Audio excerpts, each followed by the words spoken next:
Hey, Shalom. Yahawadah Shem Yashah Barakathum to the brothers. Yahweh Shema El Thub Shem Yashah to the sisters.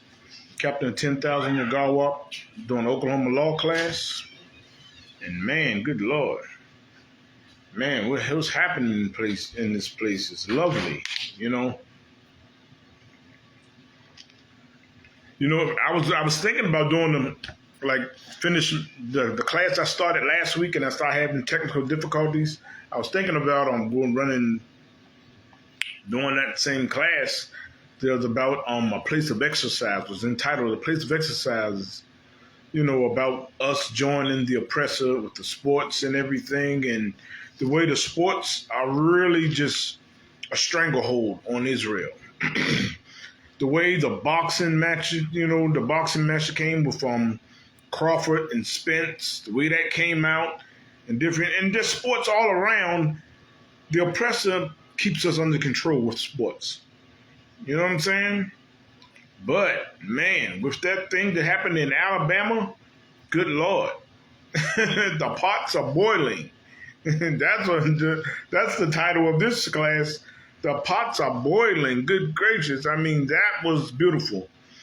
It was beautiful because you saw black people really standing up for a brother in need. And that was a beautiful thing to see. Us really as a people standing up for a brother. You know what I'm saying? And really helping that brother, fighting for a brother who was come on, that security guard, he was, he might have been killed. He might have been killed if they would have let that, if no black people would have, jumped in, that black man could have been killed. He probably would have been murdered by those white people. The way they jumped on him and started fighting him, he probably got murdered. Because he was going to keep on fighting back. So they were going to keep on just beating him until he would yield. So they were they wasn't satisfied by blood. With blood. They were just going to go ahead and try to hurt that brother. And those black people came together in this aid. They stopped them. They stopped the crime, like General Hyman said. They stopped the crime because that black man was getting ready to be murdered. And all those people would have stood around and just watched. But man, that was a beautiful thing. The way the brother jumped in the water and swam across, all that stuff was just a beautiful thing. And let you see the times that we are living in. The times we are living in. The times we're living in right now, it's like the Most High is separating his people. Because we got to get ready for the chariots. You know what I'm saying? We have to get ready for the church, and how the church going to come when we all join with everybody else. So the Lord is he going to force us to separate. He's going to force us to separate. Like we just brought it out in one of a class. That, the Lord is going to force us to separate. If it start cutting out a lot, I'm going to go and I might go to a different place to do the class. I might go to the school and do the class. If it keeps messing up. If my audio keeps messing up like this. It always says I'm in a weak area. I'm in a bad area, But it really didn't start doing until I was doing the class, So, but this what's happening, man, and with all this happening, the thing that's going to sidetrack black people, Hispanics and Native Indians, the thing that's going to sidetrack us is sports. It's sports. So right now we got the school year is getting ready to start. So everybody else is going to be like the brothers and young sisters these days. Everybody in sports are going to come and start trying out for their sports teams. So that's going to sidetrack us, from really coming together as a people. That's going to be the main thing to sidetrack us. It always is. What they always say, sports brings people together. That's what it is. And that's got, the way we love sports, it's not going, man, good gracious. I know it because of the prophecy say we're going to, we separate.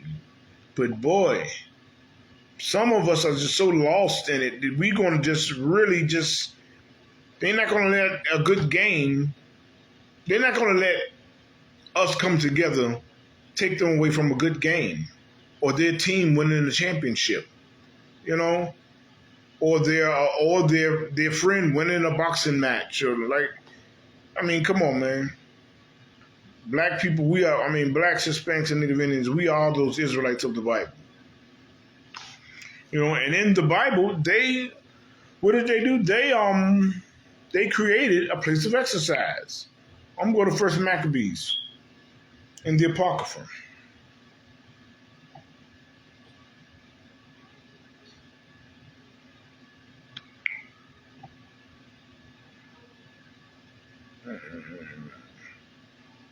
First Maccabees 1 and 13.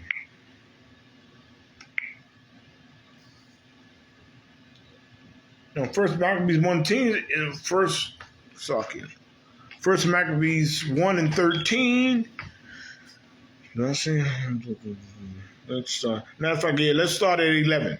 Let's start at 11. I like starting at 11 because 11 gives you a gist on what's going on. It says, in those days went out of Israel wicked men who persuaded many, saying, let us go and make a covenant with the heathen that are round about us. For since we departed from them, we have had much sorrow. Verse 12. So this device pleased them well. Then certain of the people were so forward herein that they went to the king, who gave them license to do after the ordinances of the heathen. See, do the ordinance, what follow the heathen. You know, follow the heathen in the sports, you know. Then it says, whereupon they built a place of exercise at Jerusalem, according to the customs of the heathen. You see that? We did it way back then, and we're still doing it now. We are still doing it now according to the customs of the heathen. We still going in those arenas, and like we did at the Coliseum when they had us fight lions and fight each other and kill each other. Here we're still doing it today. A place of exercise. Now you have the stadiums. Now you have stadiums. Now you have arenas where they go, and all we do is we satisfy the oppressor. That's what we do. That's all what we do. Go and satisfy what he's doing. You know, I mean, Salakia, I would say satisfy him by going against one another. You know, he built those things, those purpose for us. I mean, like, had we, look, without sports, the oppressor had to make sports because we would separate.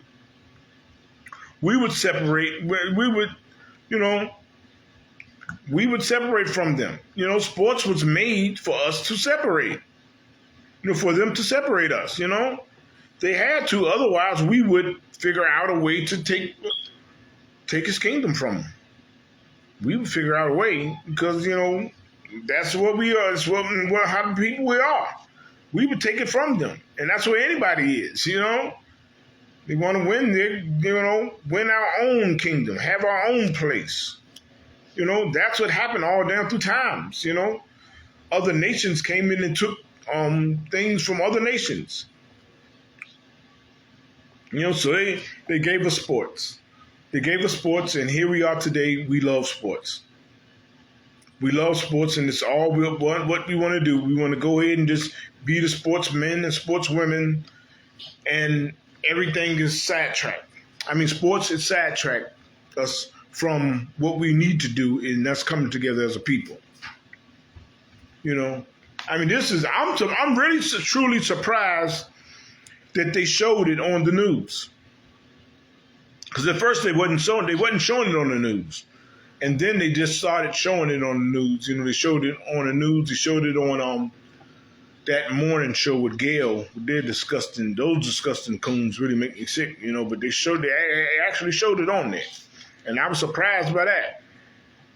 You know, but the oppressor, they made these places of exercise, the places for sports, they made them for us. Because that way, whatever comes about, sports will always soothe our minds. The sports will always calm us down. You know, they just calm us down. Sports come back, we go back to the stadiums. We go back to the arenas. Everything's good. You know? Everything's good. That's like what is that? I believe it's Ezekiel's. What is it? Salakia.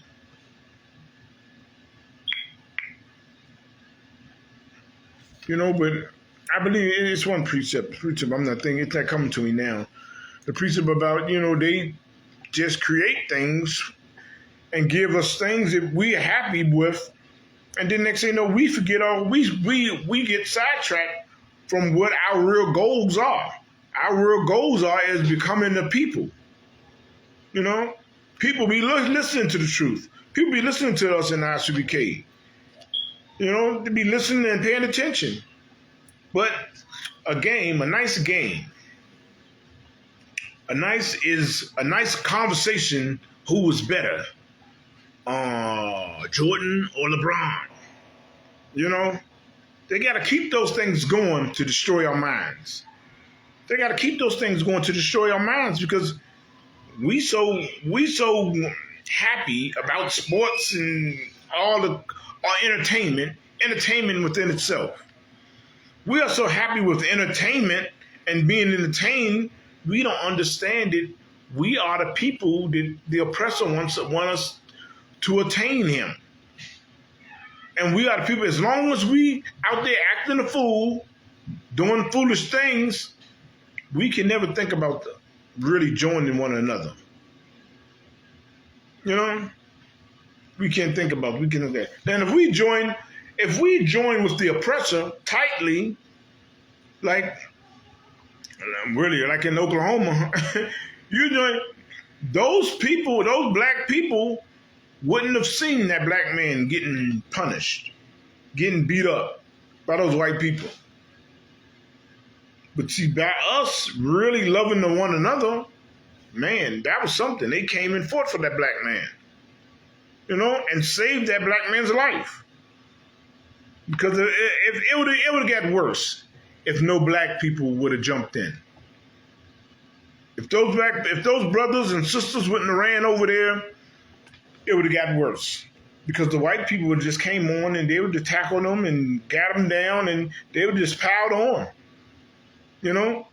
This is why it says in First Esdras, in the Apocrypha, First Esdras 8 and 85, never seek peace. Never seek peace with them, that ye may be strong. Because it would have been real weak if they would have did like George Floyd. Now just imagine, George Floyd wouldn't have died if the people in New York had the spirit on them like the people in Alabama. And people in Alabama knew if they were, but the people in New York, where was that when with George Floyd? I'm not sure. I think it was Minnesota. Maybe it was in Minnesota. I'm not sure. I'm not sure exactly where it was.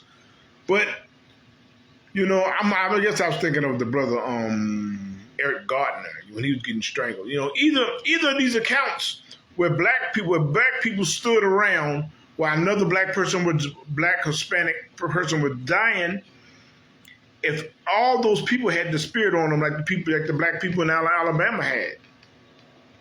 If the people in Alabama if the people in all these other incidents had the spirit on them like the people in Alabama, none of those brothers and sisters would have died.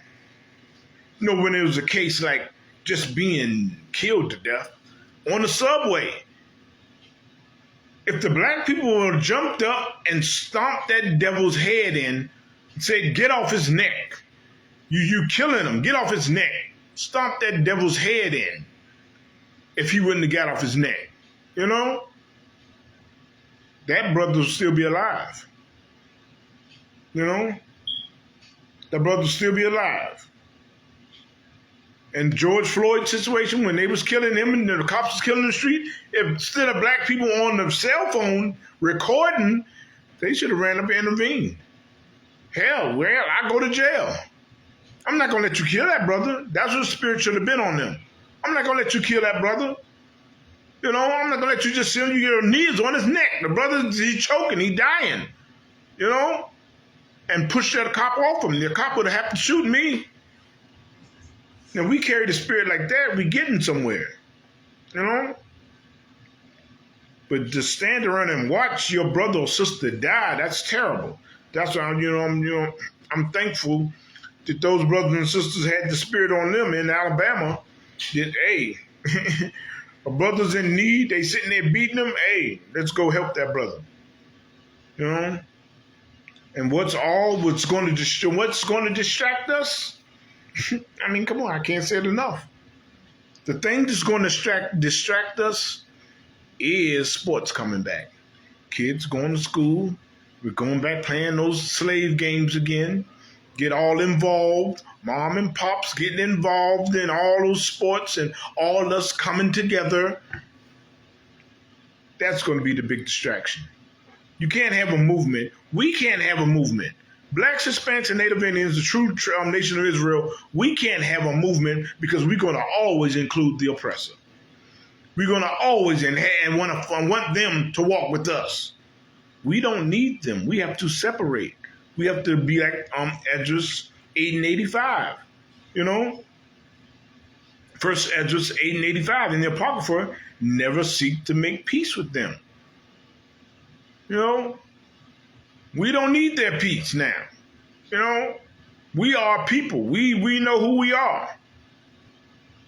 Now we got to join together as a people and serve the Most High and watch the Most High take them down. You know, but as long as we try to join them, good gracious, we just going to die slow. You're going to die slow. First Esdras 9 and 9 says, do his will and separate. Do God's will and separate. You know what I'm saying? It's so many precepts in the Bible that can pertain to what happened in Alabama. But what's the big distraction is going to be? The big distraction is going to be the sports. That's going to be sports. Football's coming back. Basketball, boxing, whatever sport, they're going to throw it in. It's coming back, you know. They got to keep us distracted with sports. You know, I've been running this campaign against all sports for about a good 3 years now, you know, since I've been down in Oklahoma. You know, when I see my people badly destroyed in Oklahoma, terribly destroyed, well, whatever tribe it is, whether it's Issachar, Judah, Benjamin, you know, Ephraim, whatever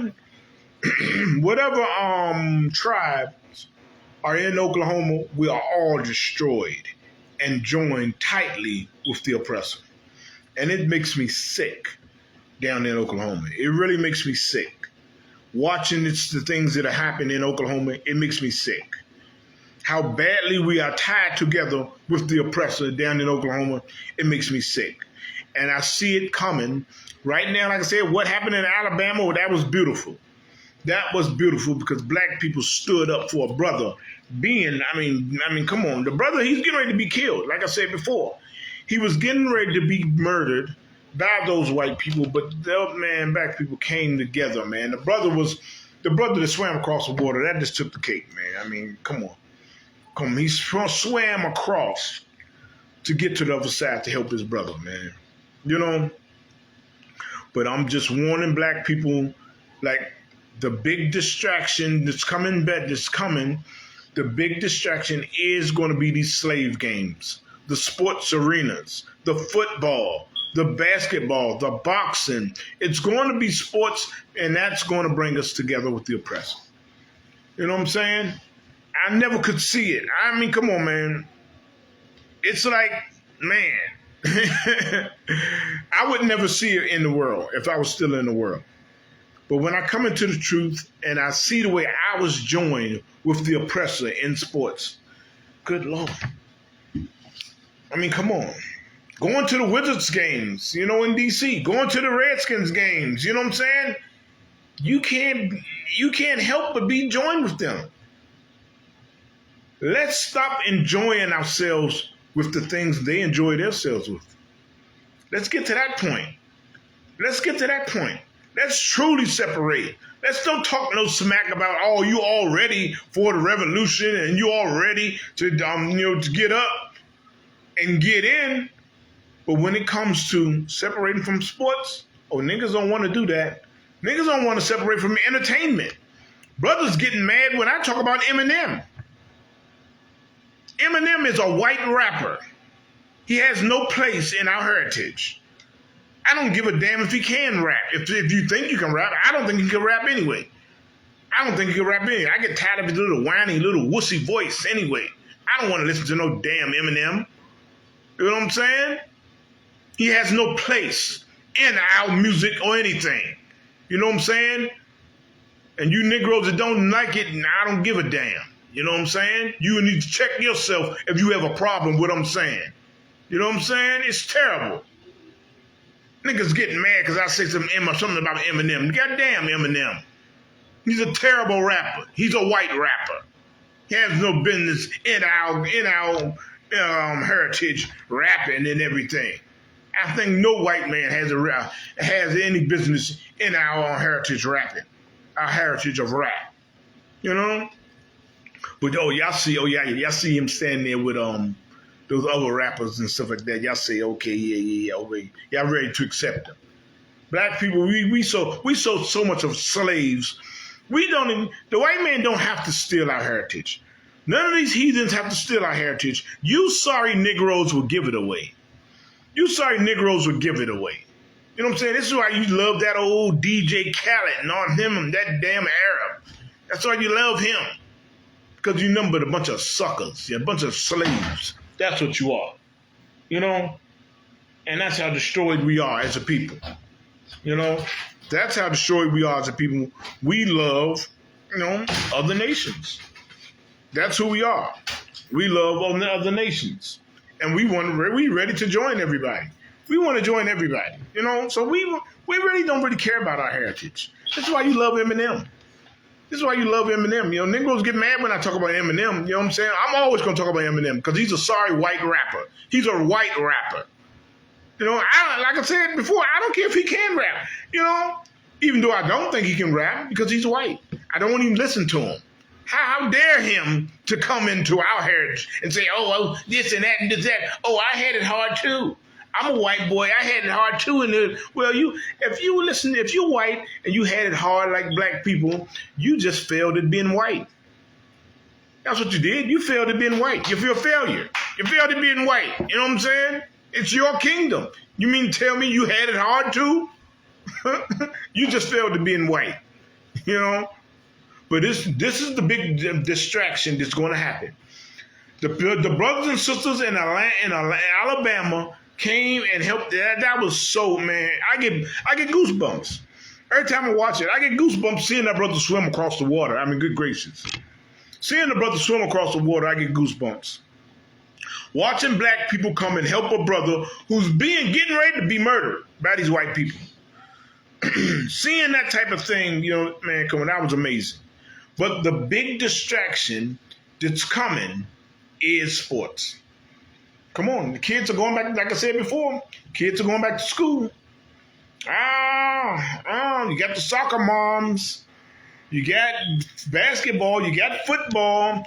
Everybody going to come back together. And boy, there we are. You know what I'm saying?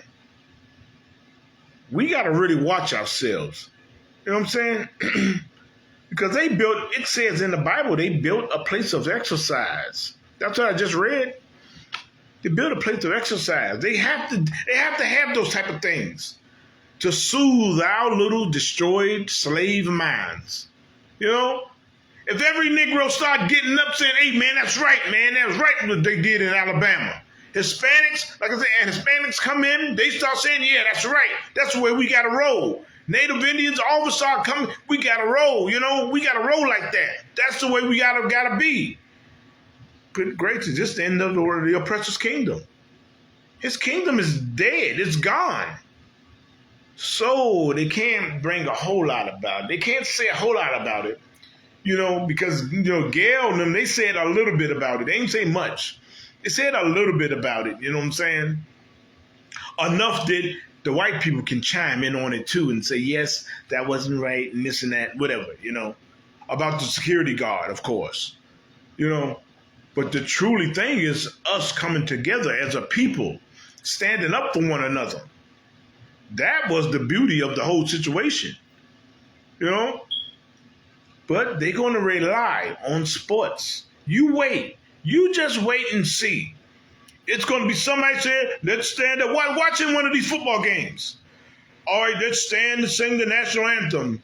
And we're going to, give shout out maybe or something to the people in Alabama. And let's start really coming together as a people, Come together, people, and being Americans and loving one another and being equal. They're going to say some garbage like that. To what? To sell us. All the people that want to stand up right now and say, yeah, it's on. They got to calm us down. And they're going to calm us down through sports. It's coming. It's coming. And Captain Kahan said something heavy too. He said, don't y'all be understand.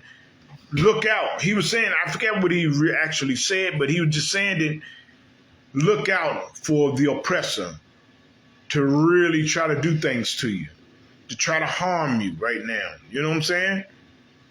Because look, blacks, Hispanics, and Native Indians, we've been blind for so long. You know what I'm saying? And still blind right now. Some of us can't wake up. We've been blind like that, and we don't really understand what's going on right now. We don't really understand what's going on right now. Hey, somebody come and check this door and see what's out there. We don't really understand what's going on. While we stand there trying to check people, trying to really... Is nobody? Okay, all right. Well, we think it's just something that happened. But that was so spiritual what happened with the boat ride and everything. But like I said before, they're going to try to appease us with sports. They're going to try to bring it back, because that's all we are good for. That's all we're good for, because they don't want the oppressor doesn't want his kingdom to fall. He doesn't want his kingdom to fall. I'm going to go to the next precept. I'm going to pull Hosea 4:6. Hosea 4:6 is an amazing precept. It can hit on so many different areas. It's right here. It says, my people, the Most High is saying, my people are destroyed for lack of knowledge.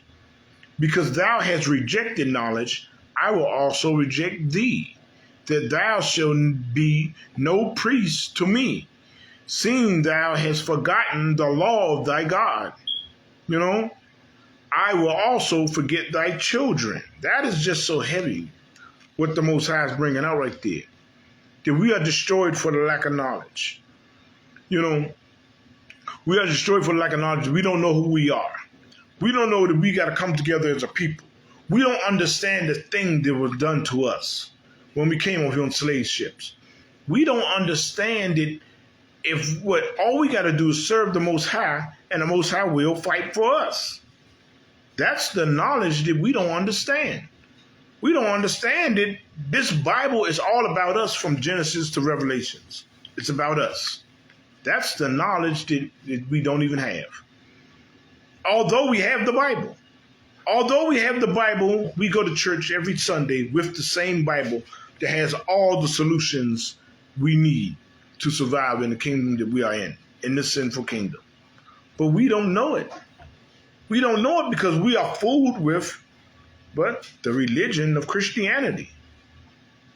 The religion of Christianity that has us blind. That we don't even understand what's going on. Understand that we the people in the book. who the book is about. So this is the way that, they destroy us. That lack of knowledge. That lack of knowledge of who you are. God's chosen people. And understanding your solution is serving the Most High. Keeping His laws, statutes, and commandments. That's what is so good about having these law classes, because we don't even understand what the Bible is about. Understand what the Bible is about. I'm watching this crazy pastor. Y'all probably seen it. I forgot his name. The pastor in D.C. What's his name? What's the pastor in D.C.'s name? The one that was starting, Pastor Thornton or something. Pastor Thornton. I'm watching the video today, and it's amazing how stupid that pastor is. Far as being a pastor, knowing about the Bible, reading the Bible, and don't even know what is going on in the Bible. That's terrible. That's terrible. That's what Hosea 4:6 is talking about. That lack of knowledge. The Lord didn't even give him that knowledge. That's why it says, because you reject knowledge. And that's a big illustration of that dummy going against Captain Meshach in D.C., the lack of knowledge that he's rejected. Now, he's a Christian pastor. He's a pastor of a congregation. And he's sitting there rejecting the knowledge of the Bible. That's Hosea 4:6. He's a black man, come on, standing there arguing with the priests and prophets of the Lord. Going against the Bible. Going against it. That's the lack of knowledge that we have. You know what I'm saying? So, and then look what it says. That we I will also reject thee, that thou shalt be no priest to me. He'll be there. What? He was just that pastor was hollering, talking about he's a pastor. He's rejecting the knowledge, so nigga, you ain't gonna be no priest to me. This precept is for pastors, and especially that dumb pastor. You pastors coming up against us, you can't be no priest unto the Lord. You rejecting the knowledge. You rejecting the law. You rejecting everything, you dummies. You are stupid. Come on. I will also reject thee, that thou shalt be no priest to me. Look, seeing that thou hast forgotten the law of thy God, I will also forget thy children. Good Lord. Man, look, that's funny. I talk about that situation in D.C. That pastor's son was out there pulling him away. And Meshach told him, hey, you getting mad at me, get your father in line. This is the knowledge in our Bible that we don't even know. You know what I'm saying? This is why we bamboozle. They're going to bamboozle us again. They're going to soothe us. They're going to soothe us with, hey, one of y'all need to come in here, close this door. Yeah. They're going to soothe us with sports. They're going to throw it in. They're going to throw us a ball. Throw a Negro a ball, you're gonna calm him down. They go, we can be all ready to fight. You know what I'm saying? It's like in the Bible with the lion's whelp, that we always pull. We all ready to fight. Then what's going to rouse us up? You know what I'm saying? No, they're going to throw you a football. They're going to throw you that pigskin. They're going to throw you the basketball. They're going to throw you, like I said, the soccer ball for the soccer moms and their kids. And they're going to soothe us with sports. You know what I'm saying? That's how they do. That's what you do to a slave. Man, what else you going to do with a slave? Slaves get out of line, you get the slave in order. You just get a slave, throw that nigga a ball. Oh, he's upset. Oh, throw him a ball. Throw it right. Oh, he can run real fast. Oh, I got something for you. Come on. Our oppressor is the devil the Bible speaks of. Devil means deceiver. We got to really understand. And like I said, it's coming. It's coming. It's terrible. When we are preaching prophets in this ISUPK, you know what I'm saying? And it's coming, and they're going to soothe us with all the sports. You know what I'm saying? I was looking at the Crawford. some of them, of course, the big fight, Crawford and Spence. So I was looking on social media, and I came across them talking to Crawford. Even Crawford was on the news this morning. He was on the CBS Morning News with Gail and a Coon brother and the rest of the people and the other white people. He was on there. You know what I'm saying? So now they can soothe us over. Now we got, the black man, he's a champion. Oh, yeah, this and that. That's all we're good for, being the court jester. Give the nigga a hand. Give the nigga a hand. Give him a hand. Oh, you fought good. Fought good. Give him $1. Give him $1. Give him some more money, and keep him happy. You know what I'm saying? As long as we keep them fighting each other. You know what I'm saying? Two brothers in there fighting each other. Come on, didn't y'all see Django? Y'all saw Django, right? Them two brothers fighting on the living room floor, killing themselves. And we all entertained at it. Good Lord. Man, that's all. They keep it going. They keep it going. That's all it is. That's a boy. You know what I'm saying? We're such slaves and we don't realize it. We don't realize the manner of slavery that we are. Of slaves we are. We just so driven. We're so driven with all the things that are not pleasing to the Most High. You know what I'm saying? That are not pleasing to the Most High. And poor Mayweather, good gracious. Mayweather loves money. Mayweather loves money. I mean, he loves money. Come on. The Bible talks about loving money. The precept that people always get wrong. Someone, the precept Christians always get wrong. They get a lot of them wrong, but it was one of them here. It's 1 Timothy 6:10. The love of money, the root of all evil. Like Christians always say, the root of the money is the root of all evil. No, it says the love of money. See, in the way Mayweather, I feel sorry for the brother because he loves money so much. That's why he called himself Money Mayweather. Money Mayweather, he loves money. He always doesn't count all. Mayweather really thinks the white man's kingdom is going to last forever, but the white man's kingdom is going to fall. It's going to fall. You know what I'm saying? And all the sports is going to go right with it. You know what I'm saying? I'm really afraid for my black people that's in the sports arenas because, you know what I'm saying? I mean, the Bible does say 2/3 are going to be lost. I mean, they might be in the sports arenas. You know what I'm saying? Because it's terrible to how much we love sports. How much we love entertainment, period.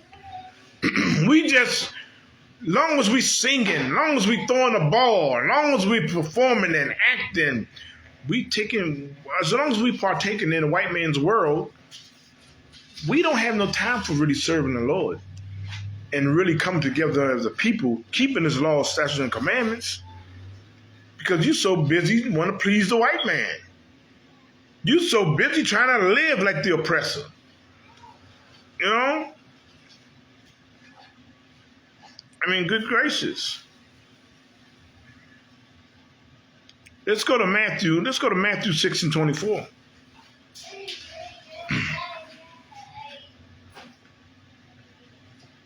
Matthew 6:24 says, Salaki, no man can serve two masters. You see that? No man can serve two masters. You hear that, black man? You can't serve two masters. You can't serve the Lord and the oppressor. That's what y'all want to do. Y'all want to serve the oppressor. You don't understand it, but you do. You do. You want to serve the oppressor. You want to make him happy. You want to give him joy. You want to send his kids to college. You don't give a damn about your people. You don't give a damn about your people. You just want to make sure he's happy. Because that's the slave mentality. It's like he kiss you on the forehead. Yeah, exactly. Yeah. He kiss you the water, sis. He kiss you on the forehead. As long as he kiss you on the forehead and you feel good about anything. Now, they only want to kiss on, they want to pat on the forehead. It's like a dog. Like you do a little puppy. Nice. Oh, nice. You got the bone. Nice. Go ahead. You know, no man can serve two masters, for either he will hate the one and love the other. You see that? You can't have two masters because you're going to hate the one and love the other. And see, what our problem is, we hating the Most High We hating his way, his laws, statutes, and commandments, and loving the oppressor's way. See, that's what's happening. All because why? He signs your check. That $40 million on your check for running a touchdown or scoring 30 points and 10 rebounds, you know what I'm saying? Or a home run. As long as you're doing that for him, you're going to love him. You're going to love him. When we talk about separating, oh, man, I can't separate. You know, I'm like, wait a minute. You know, LeBron, he's going to be all right. Yeah, man, we got to come together as a people. Yeah. You tell him to separate from white man and his money. Oh, wait a minute now. Wait, hold up. Oh, y'all talking about separating, and we can't, where my money going to come from? We don't even understand the power we have in our hand. We don't even understand the might we have in our body. We can create our own leagues. We can create our own leagues. I mean, I don't understand what black people are doing. All these Negroes coming together. You have a daggone NBA association who talk to others, who does things for players and learn how players are acting or whatever. They have so many unions type in things in sports. Nigga, why don't y'all come together and create your own league? Why don't y'all come together and create your own league? That's pitiful. All these years and y'all can't come together and have your own league? Brothers are going, you got Hall of Famers shooting themselves in the head. You know, my mind always comes to Dave Dorson. You know, I watched him all through his NFL career. You know, all pro strong safety. Amazing Hall of Famer. He puts a gun up to his head and blows his brains out because he's suffering injuries from football, from slave games. That's terrible. And we can't think of nothing else that's going to help us. We can't come with our own. We got to keep on. Well, come on. It's terrible. That's because you're slaves. That's the reason why. Not because you're a homeborn slave. You know, you're conquered. That's the reason why. That's terrible how destroyed we are as a people. You know, all these years, you would think we would come up with, hey, let's create our own league, you know. But y'all can't look. I'm reading from the top, Matthew 6:24. No man can serve two masters, for either he will hate the one and love the other, or else he will hold to the one and despise the other. Ye cannot serve God and mammon, you know? Good Lord. It's telling us like that. You know? This is where we are as a people. This is where we are as a people. You say, look, you don't want to come and serve the Most High, so you know what you're going to do? You're going to serve the white man. You know? See, it's so sad because you Negroes know we telling the truth. You know us and the men in the ISUPK under command of Yahawadah. You know we telling the truth. But you sorry, sad Negroes would always turn away. Because why? He signs the checks. The white man, the oppressor, signs the checks. He's going to take it away from us. You know? You Negroes don't even know you have the power to create your own. What are they going to do? What are they going to do? What are they going to do? You take yourself, your property, you got enough money, you can buy your own property, build your own big arenas, you know, and said, this is mine. I own it, you know,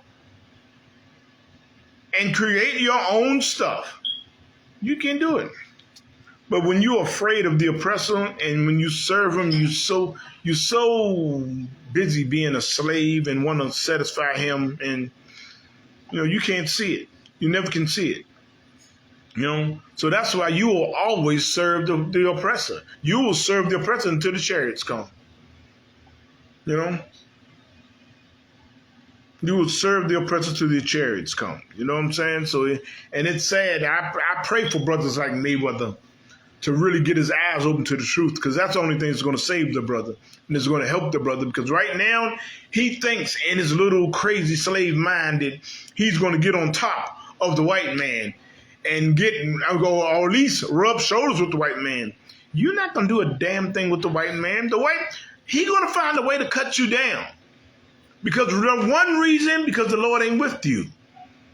That's why I pray he come into the truth, because the Lord ain't with him. That's the one thing. He think he can go and say, oh, I got a God-given talent. Nigga, you're not given a God-given. He didn't give you that talent. He made you special. And I got that to say to every athlete. Every athlete, don't say you have a God-given talent. You don't have a God-given talent. God made your dumb ass special. He made us special. So says the Bible. That's what it says in Deuteronomy 7:6. He made us a special people above everybody.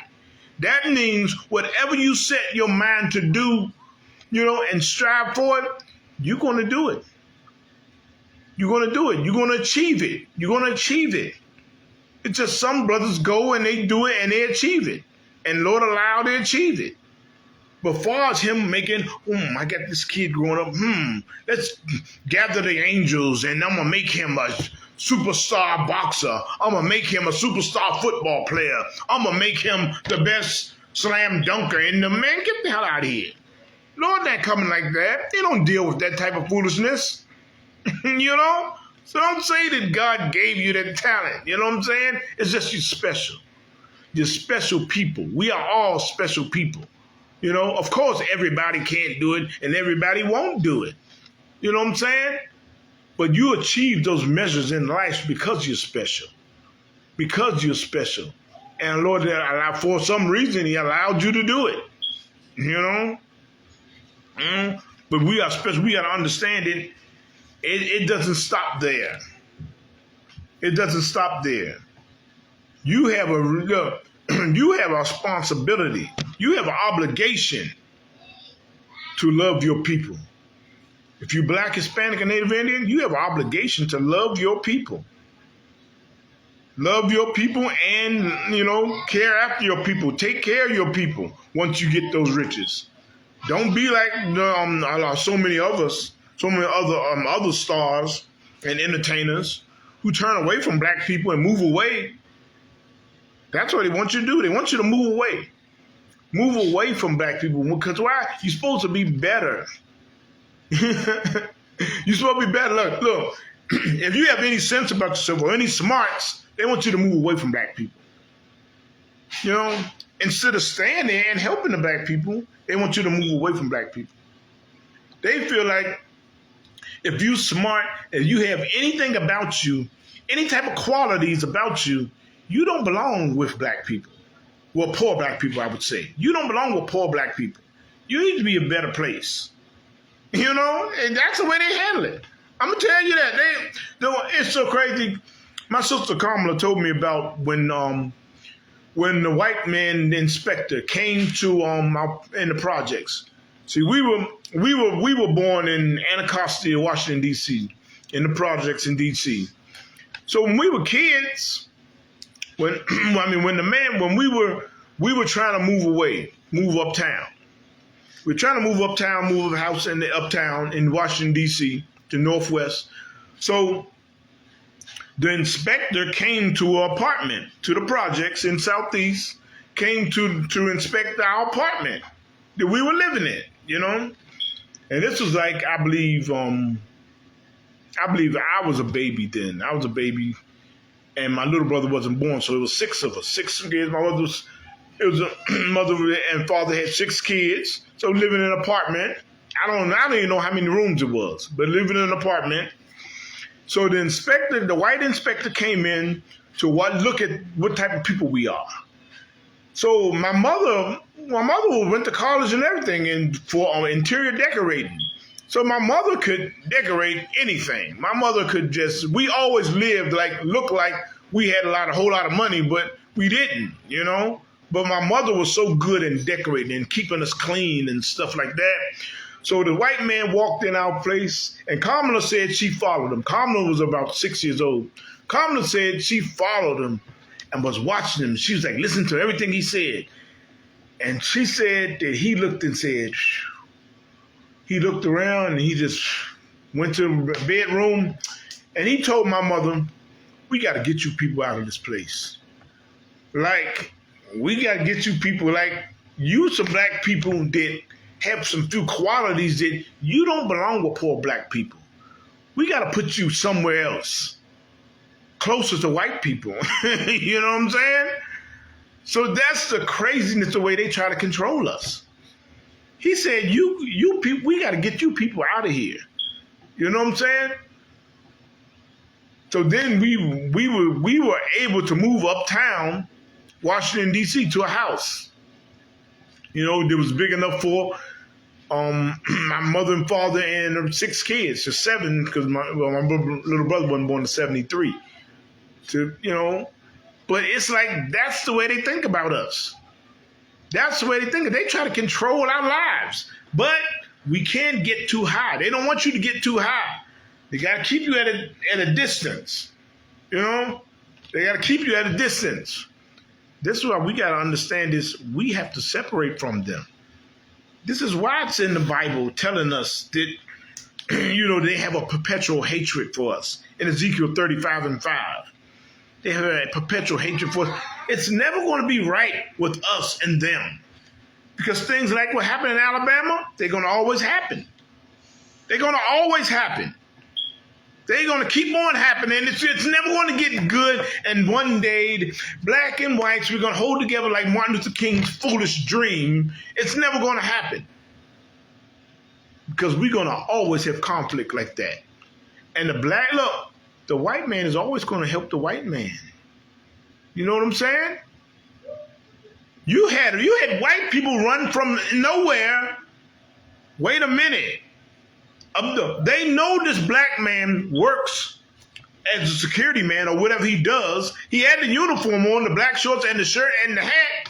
So they know he works there, and you've seen him walking around.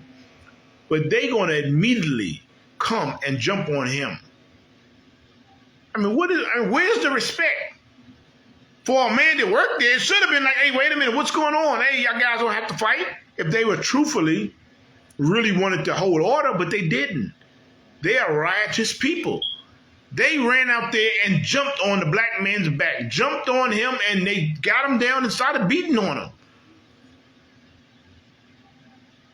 And they wasn't even with the party, with the boat.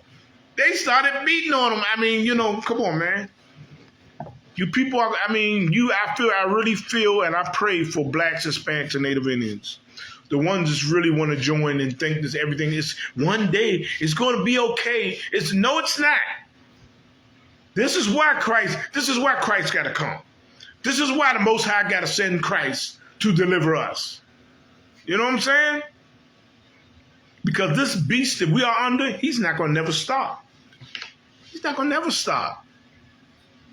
He's not going to never stop at all. I mean, come on. The brother was doing his job. He was doing his job. That's the crazy thing about it. He's doing his job, telling you to move your boat. He's keeping order. And they are so crazy and righteous people, they're going to come and jump on him and try to beat on him. But boy, they expected us black people to be black people.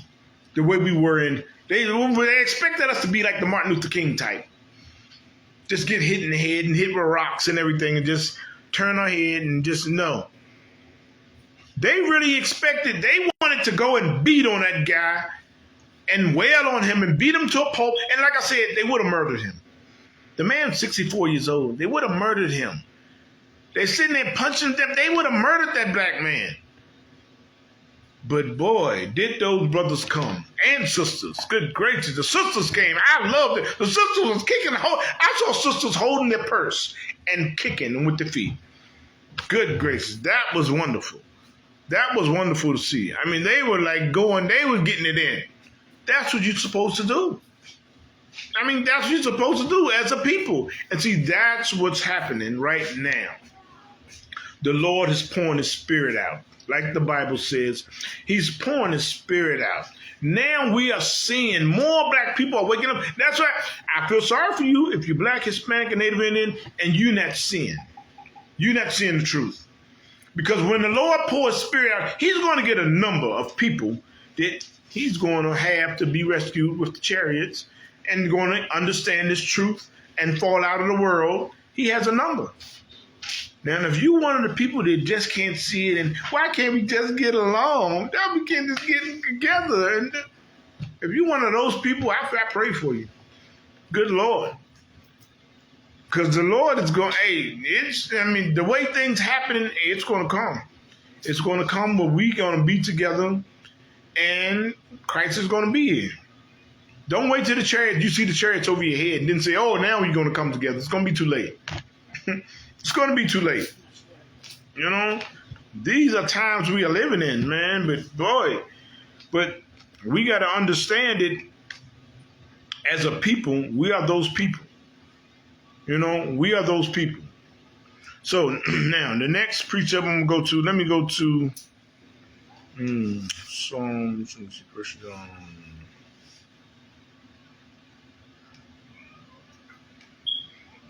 Let me go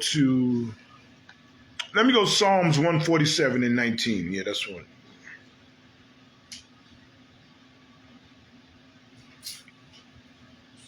So what we always call the bedrock scriptures. 147. A lot of these on tests, the officer's test. 147 and 19.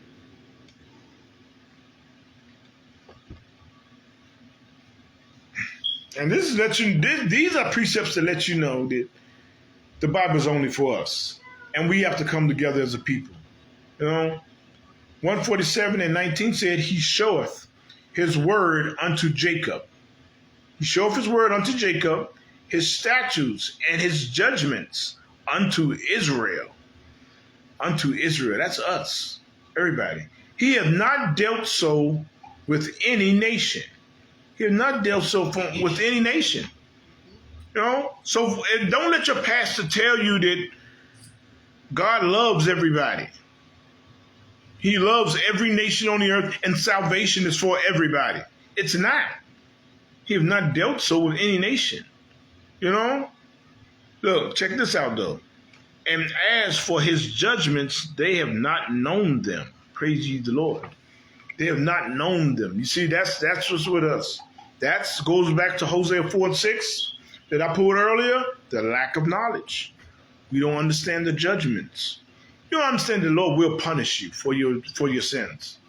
The Lord will put you to death. He'll put you to death. You know?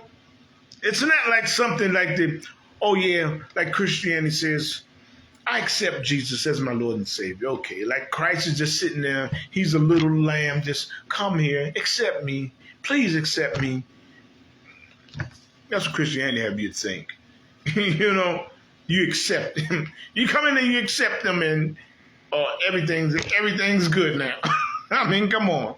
You know, we don't even know the Lord's judgments.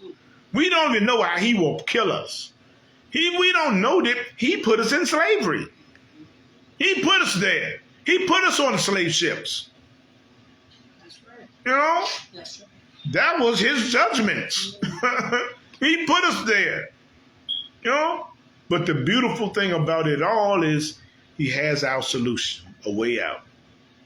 He sent His special Son to come and die for us.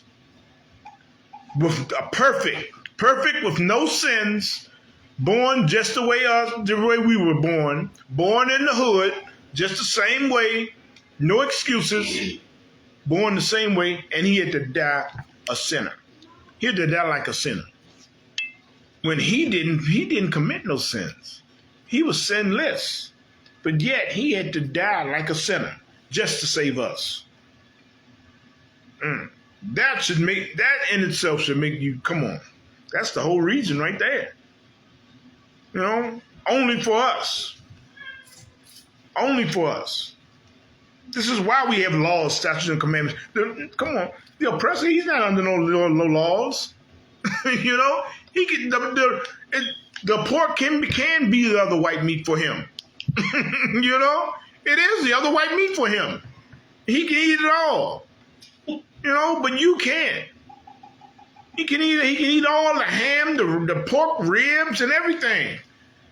He can eat it all, but you can't.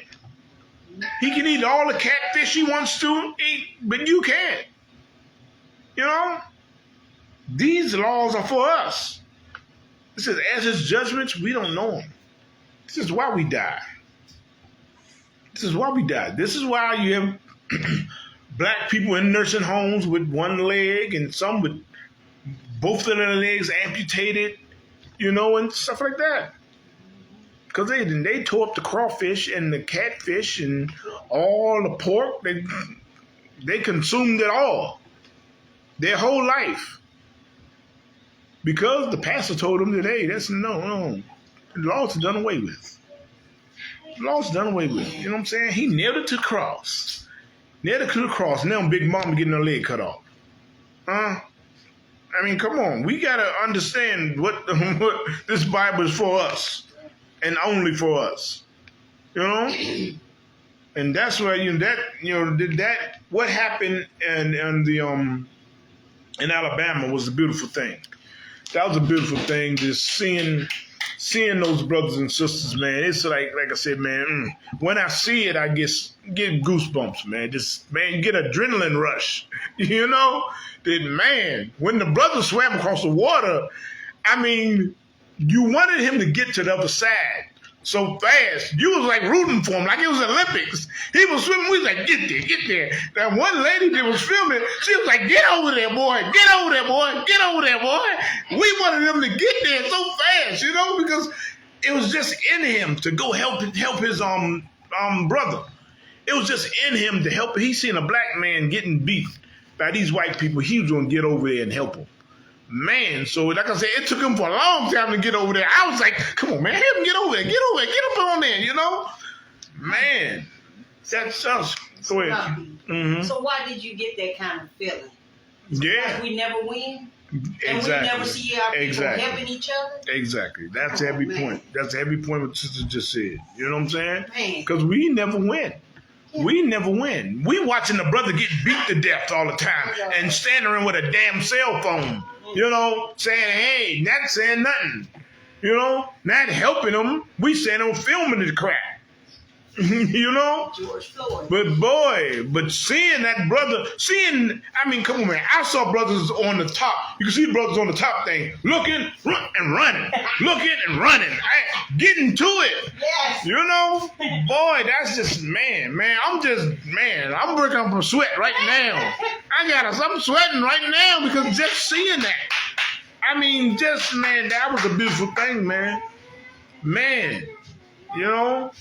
And we got to come together and we got to stay like this because like Captain Kahan was saying on Facebook, a whole lot of these look for the oppressors to try to come back for that. Because, like we see it, the oppressor's seeing it too.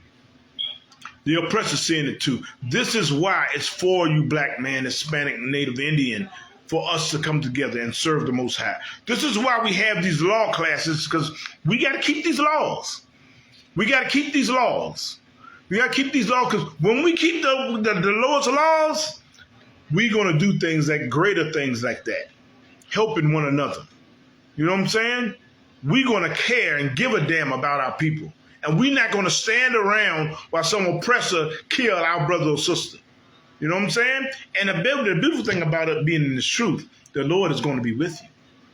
The Lord is going to be with you. You know what I'm saying? The Lord is going to protect you. That's what I'm talking about. Don't be dumb. We have no reason to fear. You have no reason to fear these devils. They're not going to do nothing to you. Because why? You're covered. The men and the women of the ISUPK, we are covered. The angels are watching for us. They're watching for us. You know what I'm saying? Sometimes I'm waiting for it. I'm waiting for this thing to happen. That's why I always I always bring up the scenario when we get pulled over. I'm just waiting. I'm waiting for the Most High to show his power and kill one of these devils while they're oppressing us for no reason. You know what I'm saying? So when that devil told me to get out of the car, oh, come on, young guy, when I know I haven't done nothing, I know I'm just driving, me and my wife driving, and he asked me to get out of the car, I felt like this is it. This is it. I'm going to see the Lord kill one of these devils right now. So when you this is what we tell you, brothers and sisters, don't be out there, with with no protection. What I'm trying to say, you got to get into this truth, and the Lord will watch over you. You know what I'm saying? And then in the end, what happened? Those two deadly cops who wanted to kill me and my wife, they got in their car and got the hell out of there. They ran like somebody was chasing them. You know what I'm saying? Once he found out who I was. That's the protection you have. That's the protection you have. But like I started the class and alerting everybody, they're going to come with something to distract you. They're going to come with a distraction. And that distraction is going to be a football. It's going to be a basketball. It's going to be a fight, a boxing match. It's going to be a baseball game. This is how to keep slaves in order. Got to give you something you like. They got to butter your biscuits some type of way. They got to come and soothe you over. So you can take that feeling of vengeance, and redemption and salvation. You can't have that spirit, black man, Hispanic man, Native Indian man. You can't have that spirit of redemption. You want redemption. You want salvation. You can't have that spirit. So the oppressor is going to throw you a goddamn football and basketball and baseball. He's going to throw you any type of sports so you can as a distraction, so you can go and, okay, I'll pay attention to that. You know what I'm saying? That's why I am the supreme opponent against all sports slave games. I'm against it right now because I'm seeing the tool, the way the oppressor's using it against us. You know what I'm saying? And I really saw it in that fight, Crawford and Spence. I saw the way we are divided so much because the niggas getting in the ring fighting one another. Damn. And a white man getting all the way, that old buzzard Bob Arum got the nerve to be getting all those billions of dollars. He's still around, that old crow, still around 80-something years old, getting all that money. Come on, man. Good Lord. This is terrible. We are such slaves in this place. And that's all we want to do. See a nigga get a touchdown. See a nigga shoot a 3-pointer, get a slam dunk, hit a home run. God damn. Boy, is that all we good for? When is black people going to separate from sports? That's what I want to see. That's what I want to see. When are you going to separate from the sports games?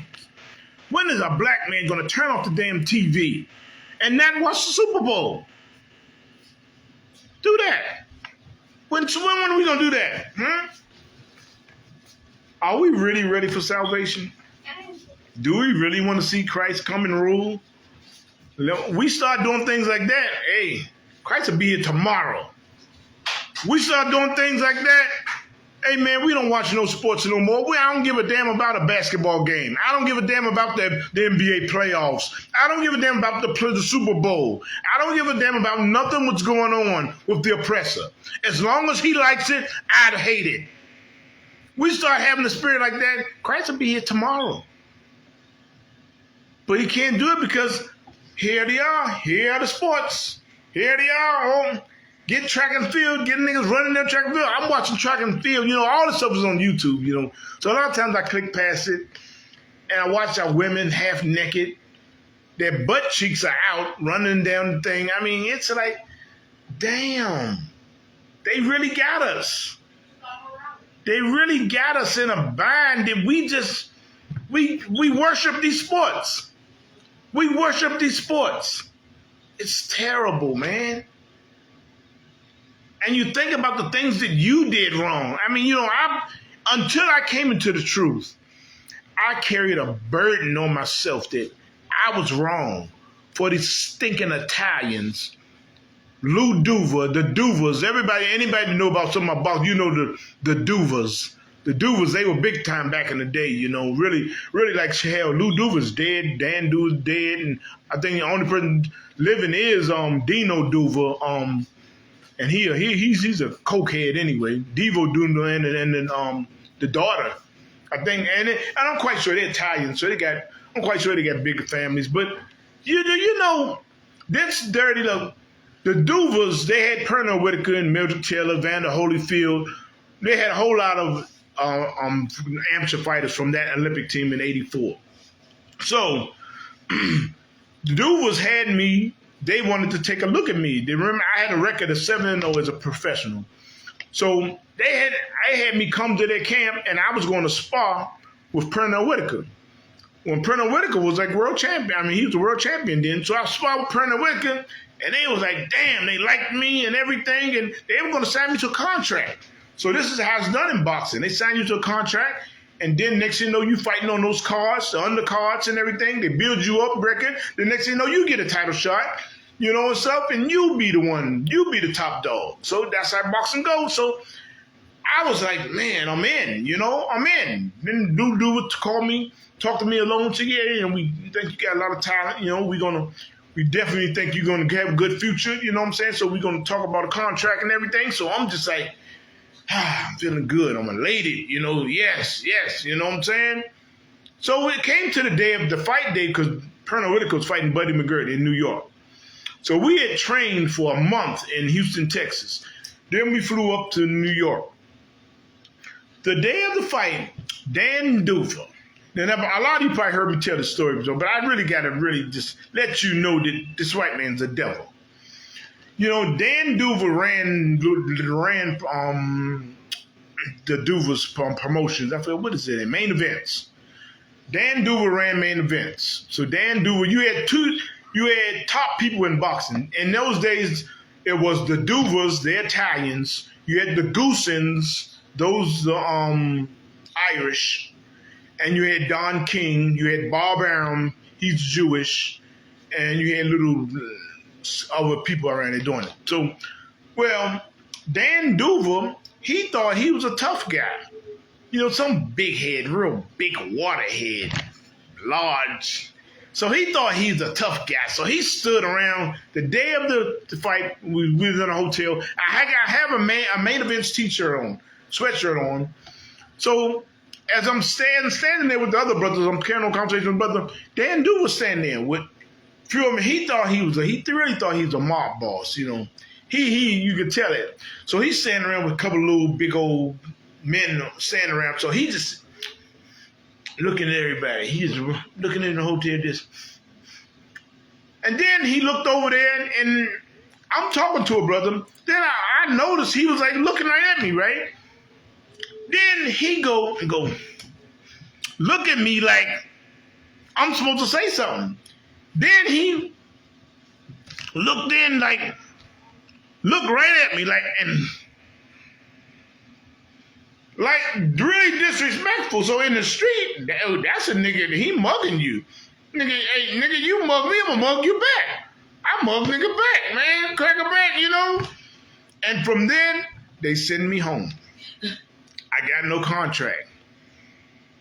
Brothers was telling me, man, oh man, you know, when I was leaving, hey man, you take care of yourself, man, because they knew that boxing is hell. With no manager, no promotion team, it's hell. It's hard for you to make it.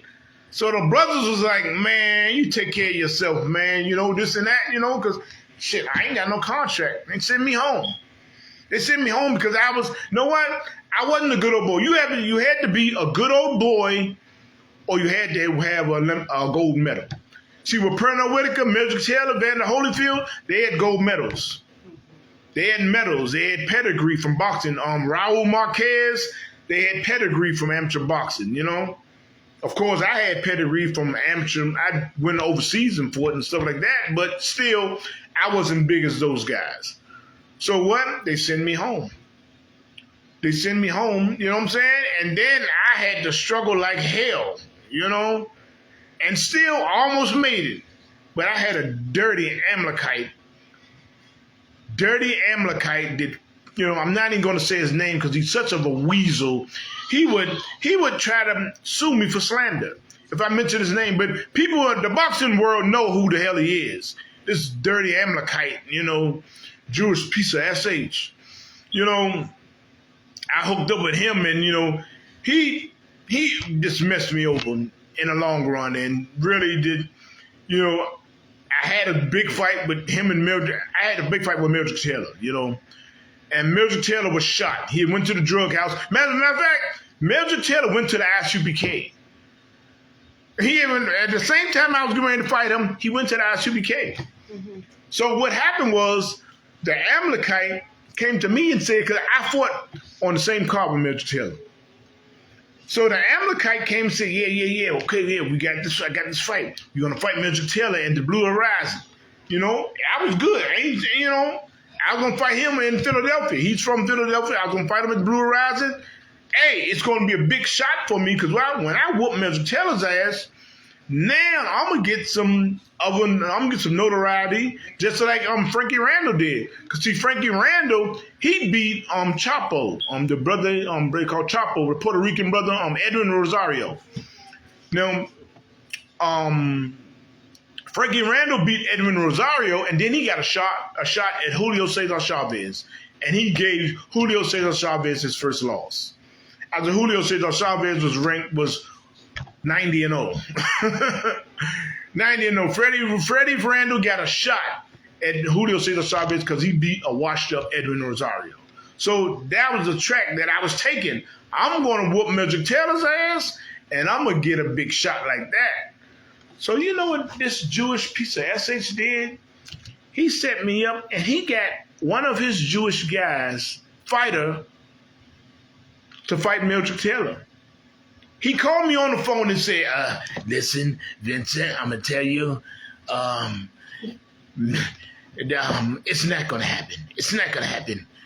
Mildred Taylor don't want to fight you. I knew Mildred Taylor wanted to fight me.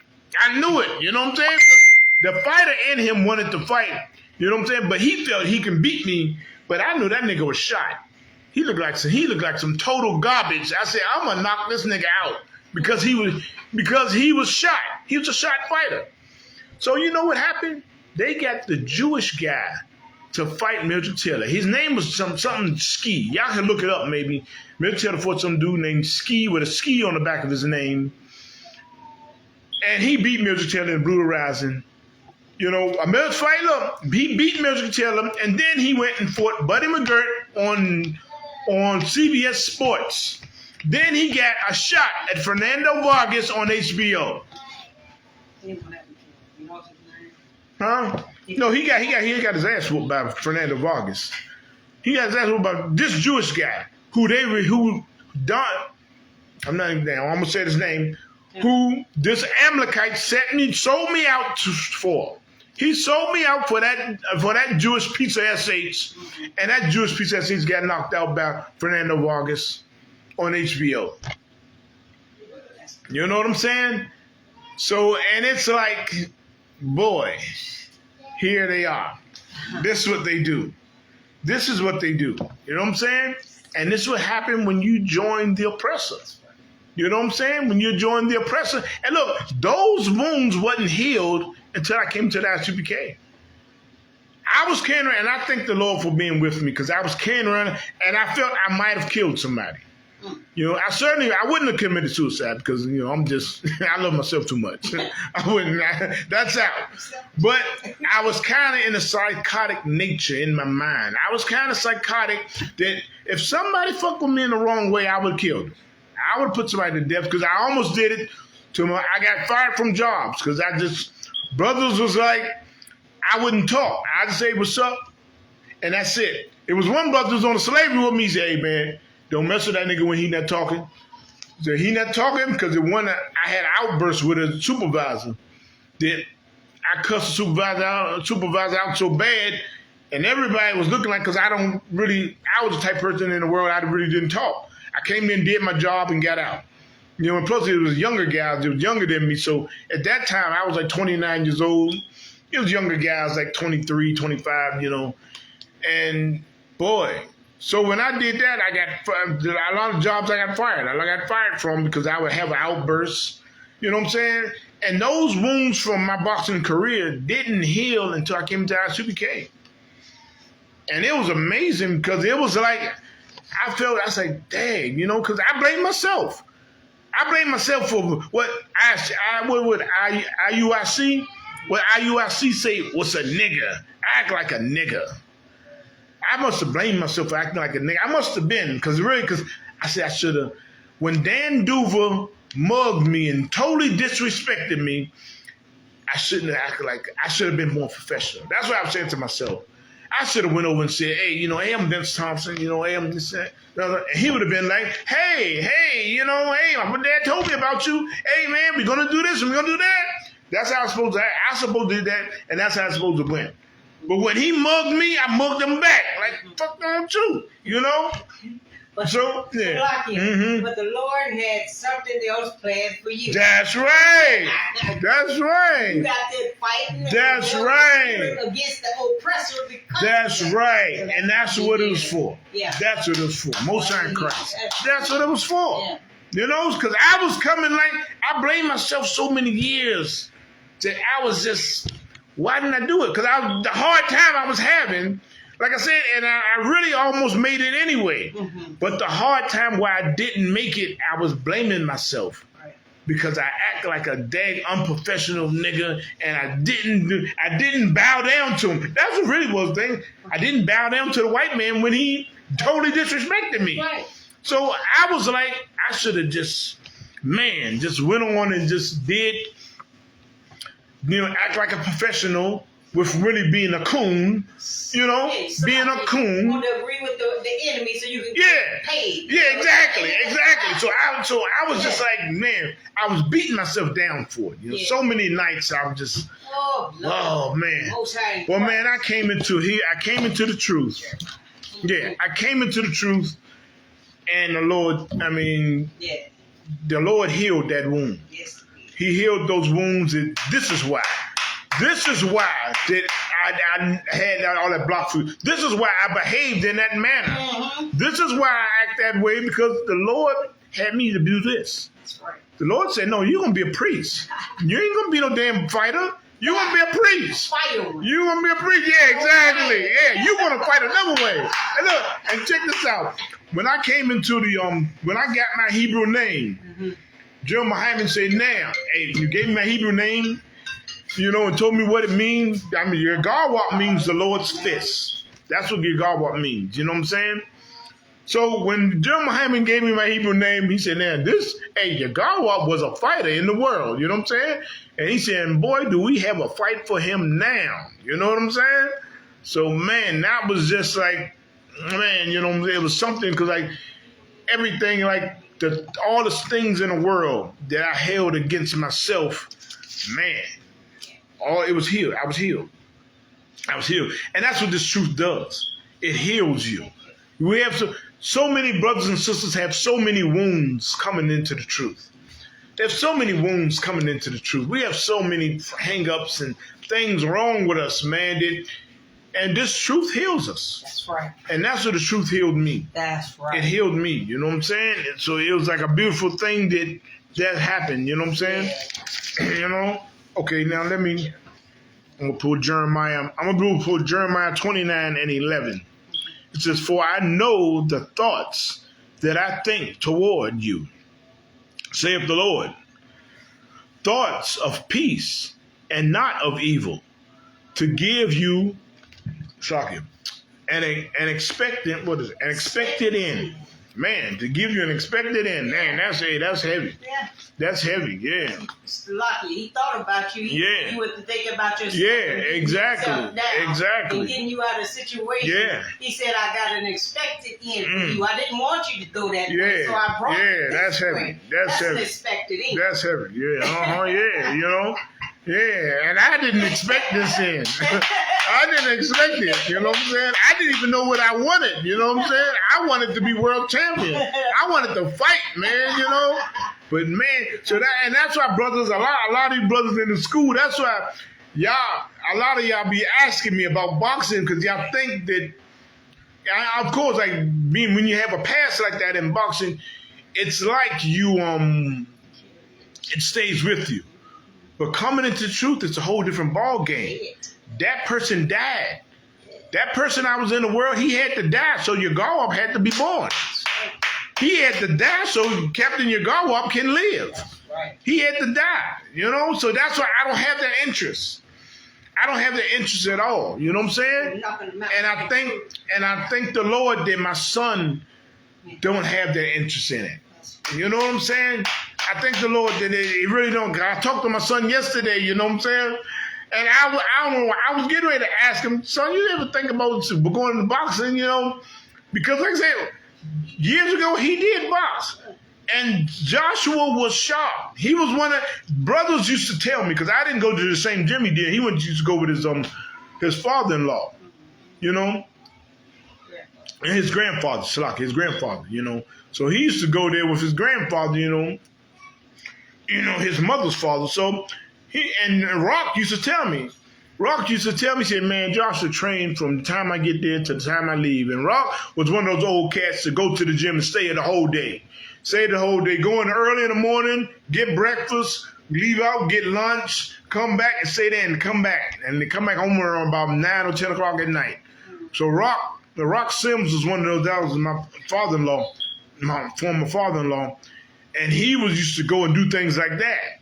So Rock, was real cool with me, So then, like, the guys used to come in the gym, used to say, man, Joshua is sharp, man. Joshua is the sharpest little boy in the gym, So when I used to come to the fights with Joshua, when he used to just come, I used to bring him to the fights, he used to stay with me on the weekend. So I used to train the guys down in the Midtown gym. So I used to come to the weigh-in. All the kids used to run, the older brothers, teenagers. Mm-hmm. They used to run to me and say, Joshua's fighting. And I'd be like, nah, Josh ain't fighting, man. You know what I'm saying? They say, oh, man, I thought he was fighting, man. I thought you got him. I said, nah, I didn't know. I said, I don't push it on him. If he want to do it, he want to do it. Joshua came in the gym one day because Gene asked me, the old man Gene, the old Midtown gym, he asked me could Joshua spar with one of the little kids he had training with us, right? So little Sabian was like sharp, So I said, Joshua, you want to box that little kid coming in? So Joshua said, yeah, okay, I'll box with him, So I said, next week, bring your boxing shoes and stuff. Man, Joshua coming there. And at this point, I haven't seen Joshua box in years. Mm-hmm. I've taught him a little bit, like starting out, but I haven't seen him do anything in years, I just hear little brothers telling me that, hey, Joshua can fight, man, Joshua got in the ring. The nigga was like, boy, gliding around the ring. Yeah. I'm like, good gracious, this nigga sharp as I don't know what, So the thing is, time went on. He grew up.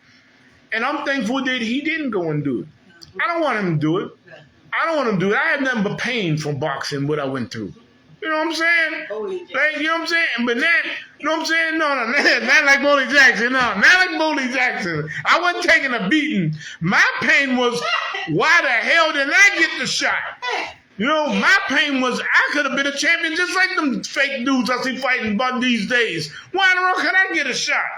I was right there, I was right there. And I used to pray to God, asking him, why in the world, before the truth, of course. Right. Why didn't he let me do this? Why didn't I let me do this, And then I come in here. So like I said, when I came into truth, I was still going to the gym, training the guys. And I was getting counsel from General Hyman. I was saying, I ain't feeling this going into the boxing gym, But in the ISUPK, you make your decisions. The generals and captains, they don't make the decisions for you. You're a man. You better make your decision for yourself to come and serve the Lord or not, So General Hyman never told me that, there's stop boxing. He ain't never tell me that. Mm-hmm. General Hyman showed me in the Bible where David said, you train my hands to fight. So I was like, man, well, so every time when General Hyman would come to class, I would get counsel. Because I wasn't feeling that boxing. My spirit was dying from it. And then finally today, I came to the gym and I told the brothers, hey, I'm not coming down here no more. And they looked at me like I was talking Chinese. They looked at me like, what in the world are you talking about? I told Tony Simmons, he used to bring he used to be on 11th Street. He'd bring his fighters from 11th Street, and I used to spar with all of them. I used to do like 20 rounds. I spar with everybody in his gym. 20 rounds straight. I just bring him and bring the fresh dude in. Spar with him. Spar with everybody, Boy, So then when I stopped, they was looking at me like, and I said, no, I'm going to work for the Lord. I'm going to serve the Lord. I'm not boxing no more. I'm not training no more, nothing. And they just couldn't believe it. They knew that this nigga is going to be training fighters, I'm not doing it. That person had to die. He had to die, and he died. That's why now I just really I'm not interested in it. I didn't even watch the Spence and Crawford fight. I watched highlights of it. I didn't even watch it. This is heavy. You know what I'm saying? Yeah, that was your crossroad. Yeah. Everybody gets a crossroad in life. Yeah. If you don't choose that right path, just think of the path that Vincent would have been on. Yeah. Could have been on drugs, over depression. Could have been kidneys failing and really acting on dialysis. That road led to death. For Most High Christ on your crossroad. Yeah. That's it. You chose life, man. Yeah. You chose life, man. Most High Christ. Yeah, because it was like, that was it. So it was like, you know what I'm saying? I think the Most High for this truth. That's heavy. I think the Most High for this truth. You know what I'm saying? It's like, this ain't no joke. It's not your resting. Yeah, man. This ain't, you can't get, like I said, I can't get happy about it. Yeah. I can't, that's why with sports, I can't serve sports no more. I can't go in there and watch somebody fighting. I can care less about it. Yeah. I hope the brothers don't get hurt. You know what I'm saying? I hope they open up a ring where the black people will fight other nations. Yeah. Yeah, maybe if they do that. Maybe they do that. Yeah. They want some sports. Yeah, you know what I'm saying? I would like to go to Yahawadah in the kingdom. Yeah, they want some sports. I found some sports for them. I found some sports all right. Yeah, give me like 7 hungry tigers. Give me 7 hungry tigers, and I put them in a cage with 10 white men. That would be it. But if your brothers wanted to make money, and then them fight them. Fight them. And the one person that lives, you win. If none of them win, if none of them live, hey, nobody wins. Yeah, Django. You know what I'm saying? So, it's like, that's us. You know what I'm saying? But it's a wonderful thing being in this truth. You know what I'm saying? And don't be sidetracked. Right. That what they coming with. They're going to come with all these sports. Come on, blacks, Hispanics, and Native Indians. Let's separate from these slave games. Let's separate from them. You know what I'm saying? That's what I mean. I know it's hard to do because we love them so much. We love them so much. We love basketball and football. And you love them so much. I know it's hard to do. But I'm thinking that you're doing something for the nation.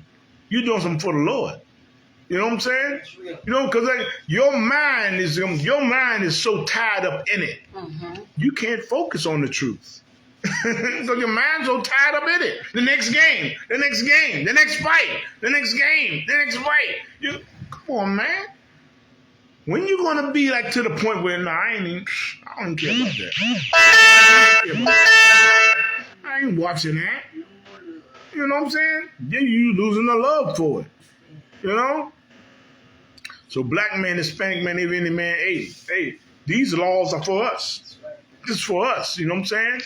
You know what I'm saying? Hey, look, I ain't mean to be long-winded with the stories and stuff like that, but hey, the Lord have it, it's going to help somebody.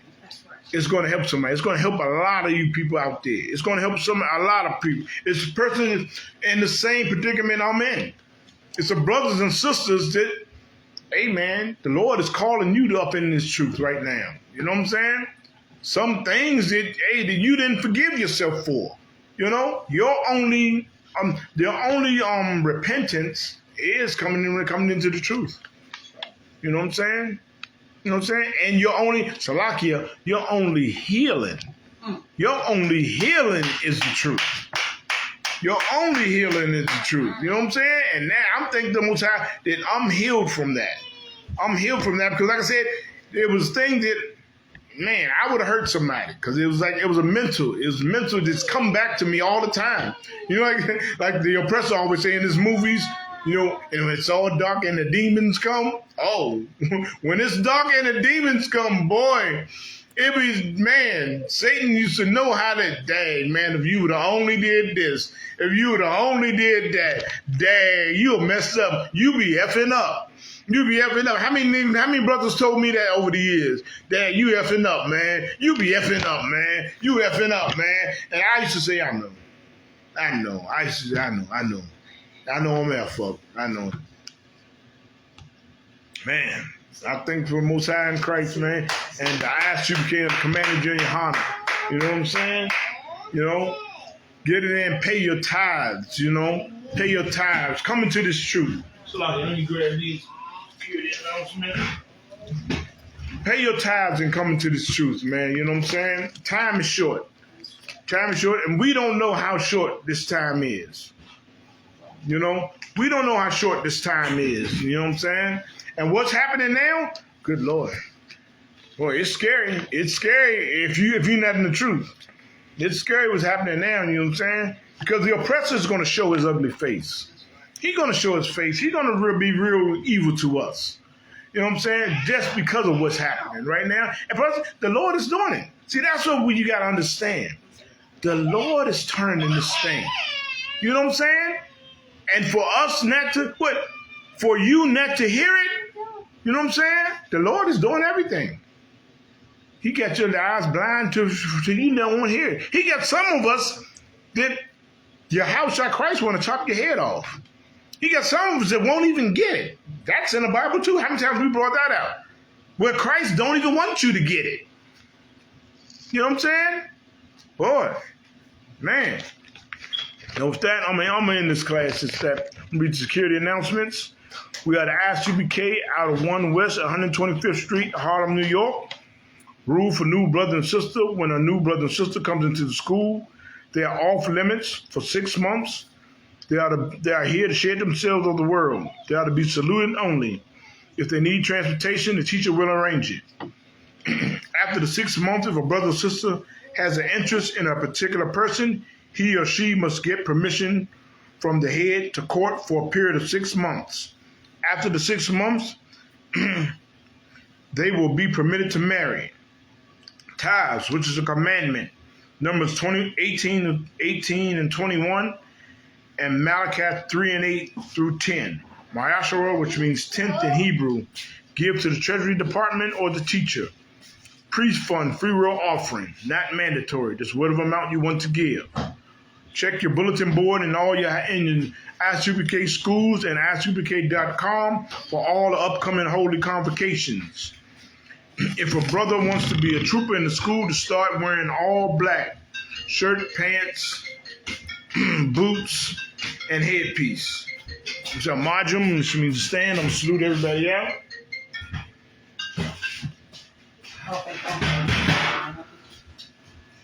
Men of Israel, Amadium Shabbat, Amadium, Barak, Yahawadah Shemel Shabbat to the brothers, now to the sisters. Men of Israel, Amadium Shabbat, Amadium, Barak, Yahweh Shema Elatab Hashim Yashad. Shalom Israel.